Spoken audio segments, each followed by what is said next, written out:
I spend a lot of time reading about and watching documentaries on World War II era fascism. I'm just trying to gather and collect information as much as I can so I can understand what is going on right now in the United States with the American right wing.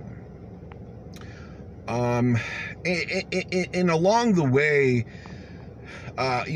certain windows start opening up in my mind where they could be going psychologically with their fascist rhetoric.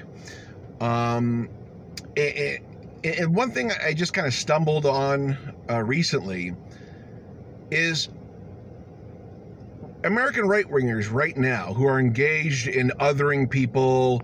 The textbook hallmarks of fascist activity is demonizing minority communities, whether that's trans people, whether that's gay people, whether that's black or brown groups of people in America.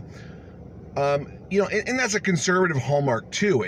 Fascists obviously, there are obviously conservatives and fascists sharing strong overlaps with the demonization of marginalized communities. It's always been a staple of the conservative and or fascist right. It's just what they do.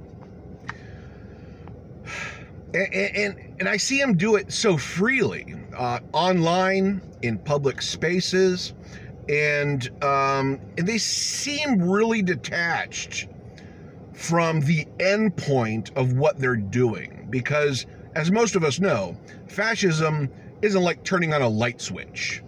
It's more like building an entire electrical grid to turn on that light switch. It takes a lot of time. It takes a lot of moving parts. It takes a lot of effort to get that switch finally turned on. It's a very long process. And I see and I hear the American right wing in the early stages of America's push towards fascism. They're in the rhetoric phase and they're in the legislation phase. We can look to Congress, and there's over 500 bills of anti-LGBTQ bills being put in this past cycle alone. We can turn on literally any right-wing media source, and there is open demonization of marginalized communities literally every day, any time of the day. It's a constant conversation on the political right wing. Once again, the demonization and the devaluation of marginalized communities is a hallmark of fascist activity.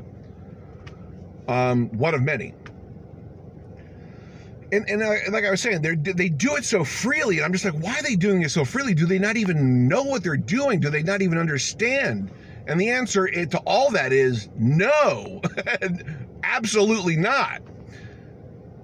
The beginning stages of fascism are somewhat more comfortable for these people. Juxtaposed to the end stage fascism, we all know what end stage fascism looks like, because we went through World War II, it was documented, and I can look back in history and look at what end-point fascism looks like. It looks like the T4 program. It looks like making political prisoners out of all the minorities you hate.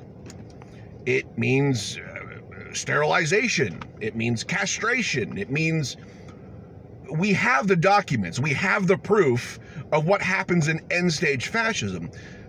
So when I look at the American right wing, fully engaged in the beginning, there's enough separation between beginning stages of fascism to end-stage fascism where they have the benefit of the doubt in their mind, like, yeah, that's not me.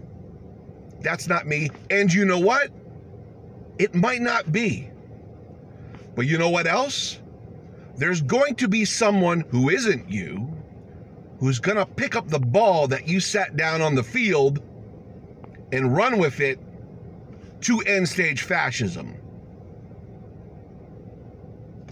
Your rhetoric in support of politicians putting anti-LGBTQ legislation and other god-awful bills, this gives you the freedom to say, oh, I'm not like those fascists. I'm not like those end-stage fascists. You have a little bit of leeway there. But somebody is going to pick up where you left off. You're moving the hash marks down the field, and someone is going to come in off the sidelines and take that all the way home. You understand? You understand what I'm saying?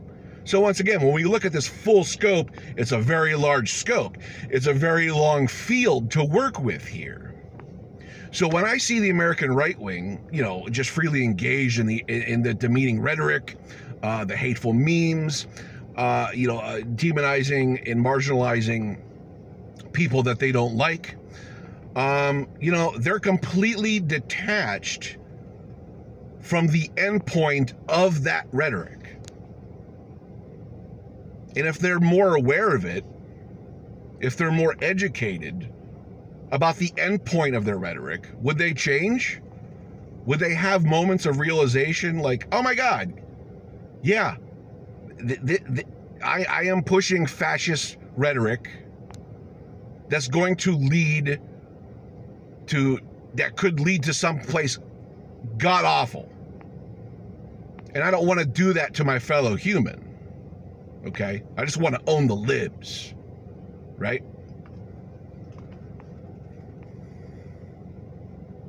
It just occurred to me in my daily conversation with the right wing that they are so separated from the endpoint of fascism that they feel free and clear of all wrongdoing because they're not the ones stuffing people into gas chambers yet. They're not the ones forcing sterilizations.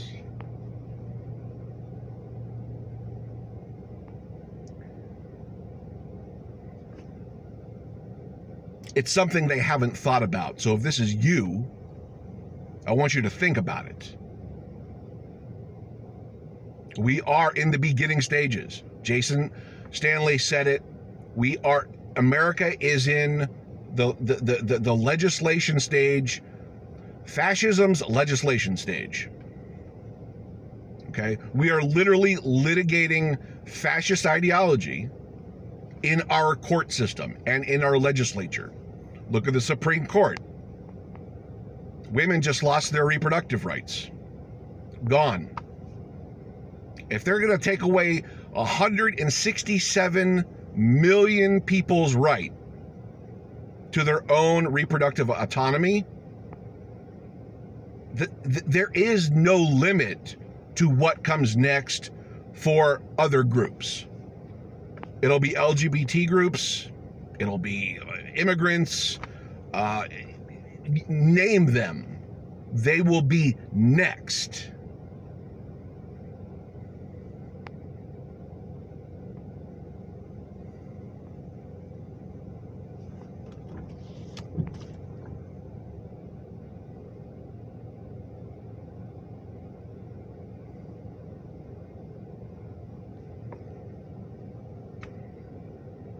Let's make a future so there isn't a next, and we end this.